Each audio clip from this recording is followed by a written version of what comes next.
Roe Jogan Podcast. Check it out. The Roe Jogan Experience. Train by day, Roe Jogan by night, all day. This is the Roe Jogan Experience with my guest, Salvo. Thanks for having me, Roe Jogan. Wait, Salvo, I just thought of something. What is it, man? You know how usually women's pockets are small and tiny, can't carry anything? Now that I think about it, whenever I go out with my mom and my sister, they always have me carry their stuff. But whenever they have purses, I don't have to carry anything. Yes, that is what I'm talking about. But as you know, that's just a jargon of joking.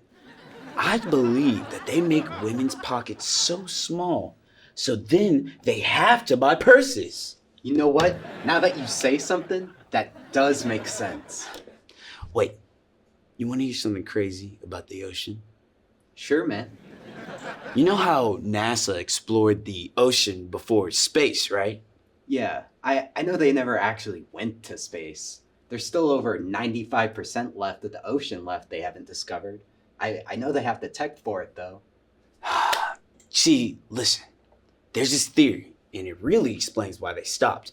There's a sea god called Wasir that is why the ocean gets darker and darker the more you go down, and why the pressure builds up more and more.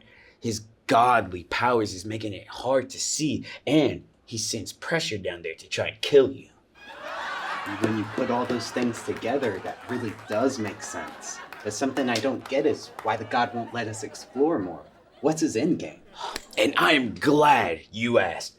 He was once a normal fishing man, and he had a wife, and he lived in a fishing town. And then he came back to the fishing town from a long fishing trip at dusk. And then he wanted to see his childhood friend and his wife at home. But when he approached his door, he suddenly felt anxious. And then he cracked open the door and he ran into the house. But there was no one there. And he yelled out both of their names for hours, which made him go all the way back to the sea. But in all of his sadness, knowing that his wife and so-called childhood friend just left him without a trace, he stared at the sea. And before he jumped in, he yelled. And after that, he was never seen again.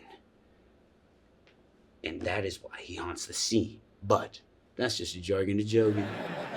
FBI, open up!